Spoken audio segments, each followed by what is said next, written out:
अस्सलाम वालेकुम। आज का टॉपिक कोऑर्डिनेटेड एक्शन। आज हम देखेंगे what is coordination and how coordination actions are performed. Let's C.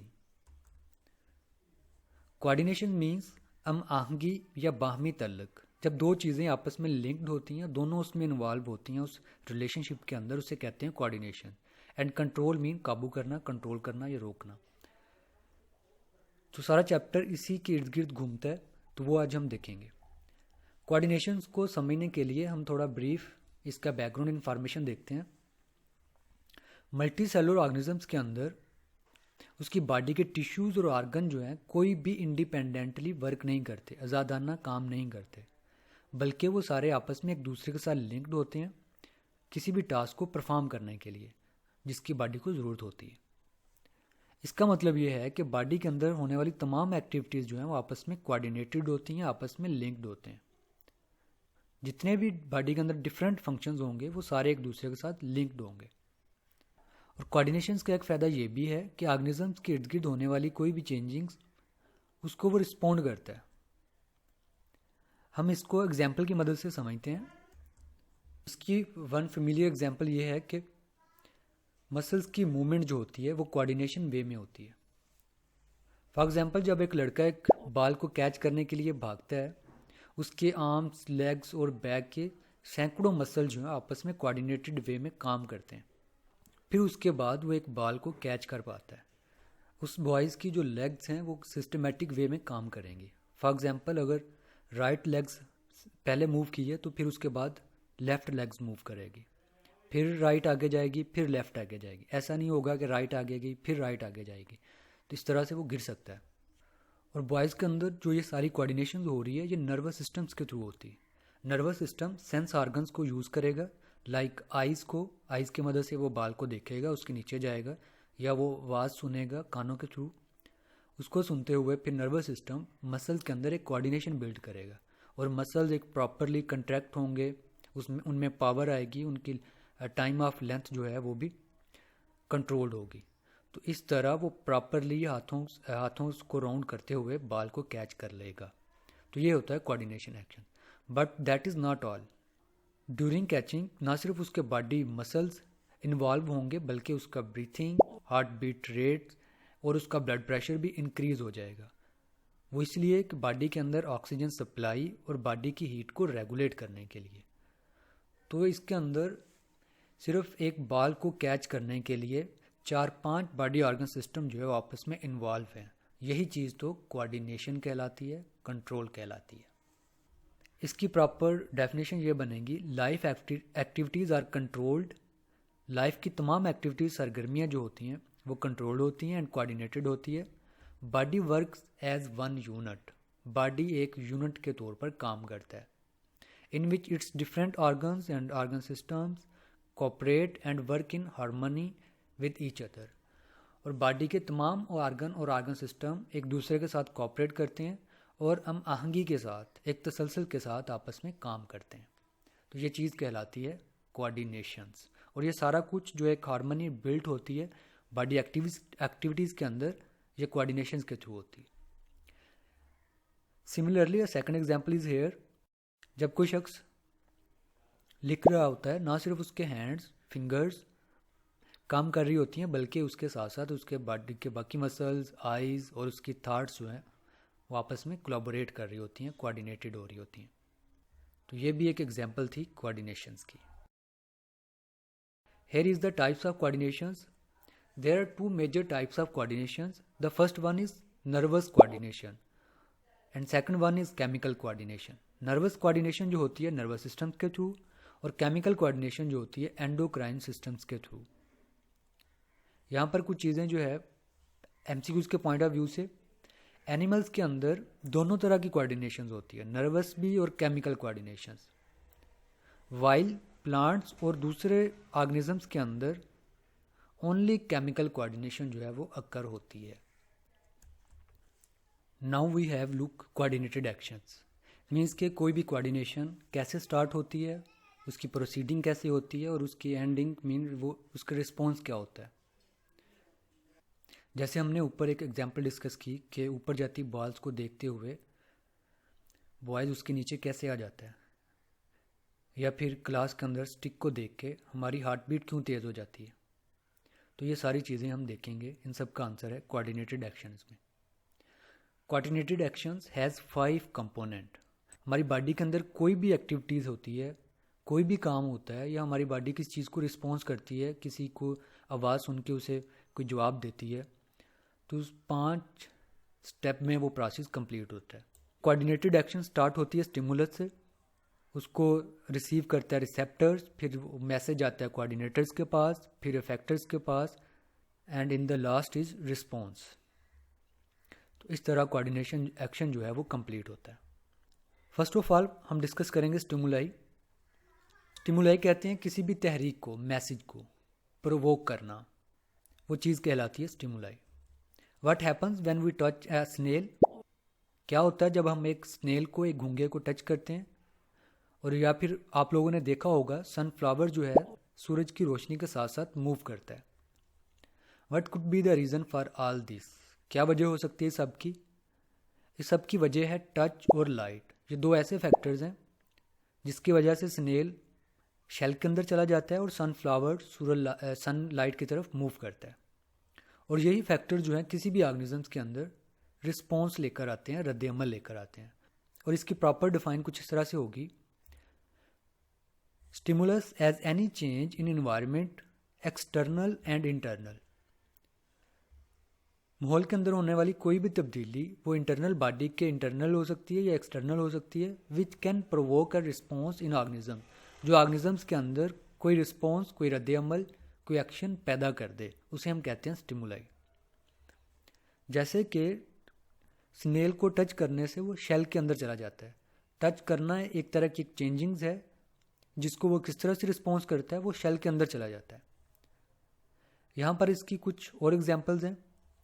Heat, cold, जैसे हीट ज़्यादा होती है तो हमें स्वेटिंग शुरू हो जाती है। प्रेशर, साउंड वेव्स को हम किस तरह से रिस्पॉन्स करते हैं? किसी की आवाज़ सुनते हैं, हमें वो कोई आवाज़ दे रहा होता है तो हम उसको रिस्पॉन्स करते हैं, जवाब देते हैं।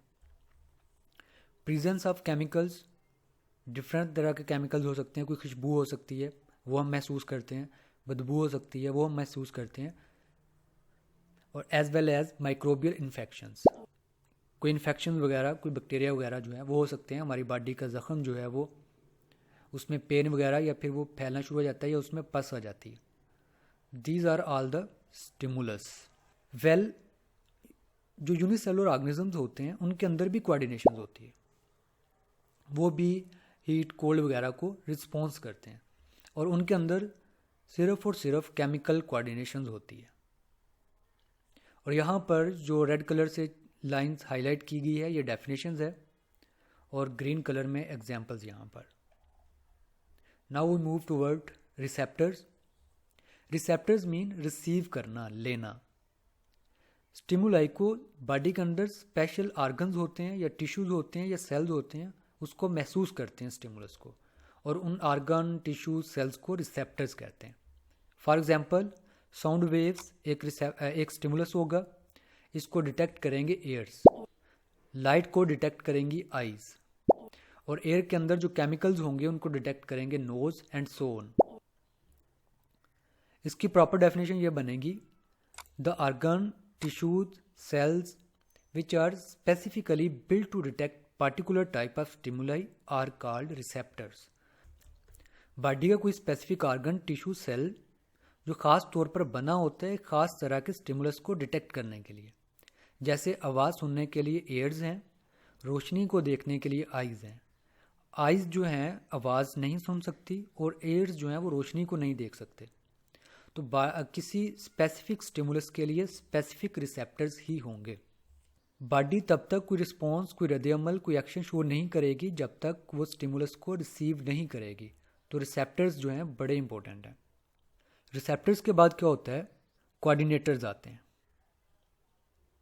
These are the organs that receive information from receptors and send message to particular organs for proper actions. Coordinators एक सेंटर के, एक कैरियर के तौर पर काम करते हैं। मॉडरेटर होते हैं, ये मिडल मैन होते हैं। कोऑर्डिनेटर्स क्या करते हैं? रिसेप्टर से इंफॉर्मेशन रिसीव करते हैं और उस मैसेज को बॉडी के पार्टिकुलर ऑर्गन्स के पास सेंड कर देते हैं किसी प्रॉपर एक्शन के लिए।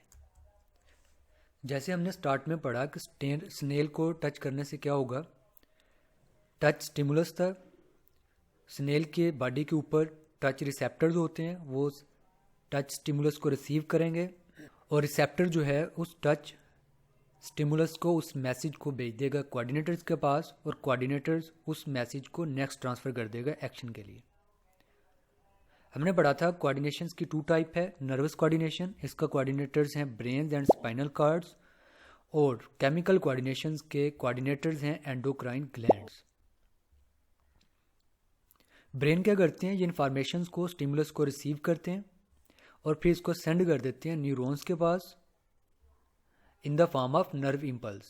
और मैसेजिंग जो ये इन्फॉर्मेशन जो ट्रांसमिट हो रही होती है नर्व इम्पल्स की फॉर्म में होती है। नर्व इम्पल्स एक इलेक्ट्रोकेमिकल चार्जेस होता है, -70 वोल्ट का ये चार्ज होता है जो इन्फॉर्मेशन लेके जाता है।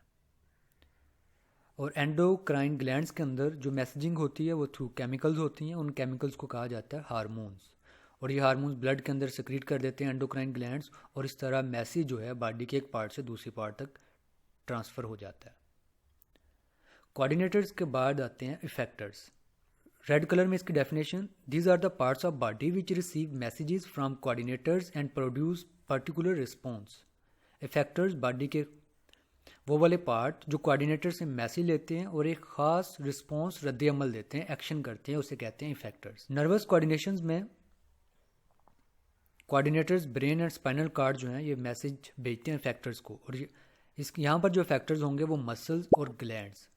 जैसे स्नेल को टच किया, उसके टच रिसेप्टर ने मैसेज भेज दिए कोऑर्डिनेटर ब्रेन के पास, और ब्रेन ने उसकी बॉडी के जो मसल्स हैं उनको मैसेज ट्रांसमिट किया, और मसल्स कंट्रैक्ट होंगे और स्नेल को शेल के अंदर ले जाएंगे।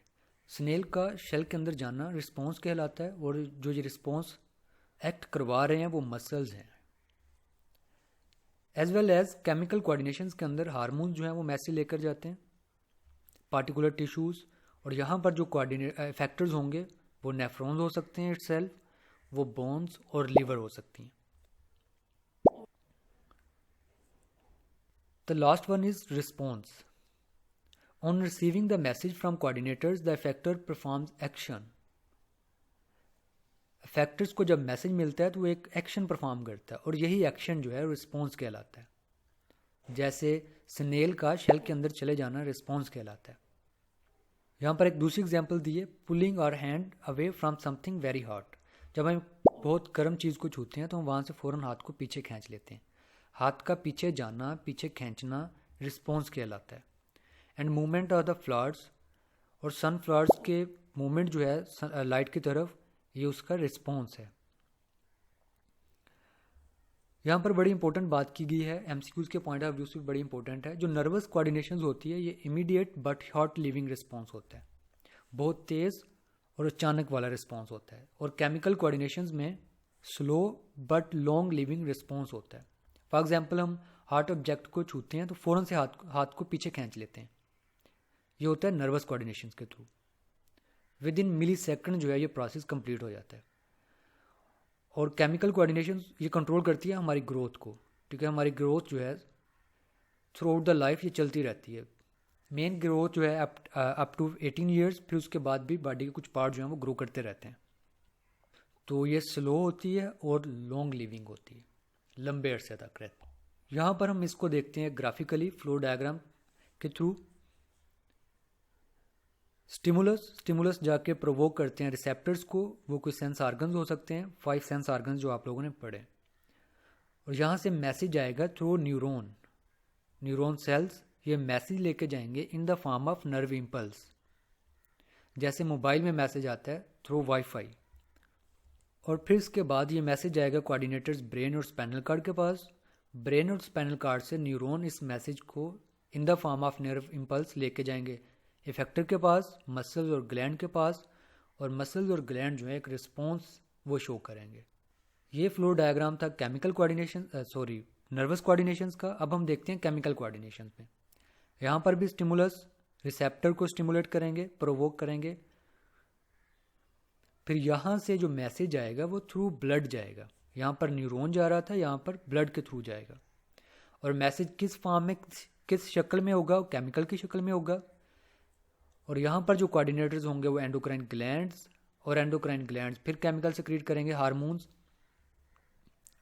और थ्रू ब्लड ये मैसेज आएगा इफेक्टर के पास। और यहाँ पर जो इफेक्टर्स होंगे बोन्स, लिवर्स या न्यूरॉन, और फिर इफेक्टर जो है एक रिस्पॉन्स, एक रद्द अमल, एक एक्शन जो है वो शो करेगा। तो इस तरह एक कोऑर्डिनेटेड एक्शन जो है 5 स्टेप में कंप्लीट होता है। यही था आज का हमारा टॉपिक। ये लॉन्ग क्वेश्चन आते हैं, इसमें शॉर्ट क्वेश्चंस काफ़ी आते हैं, like define stimuli, receptors, coordinators और इनकी एग्जांपल्स। That's it. अल्लाह हाफिज़।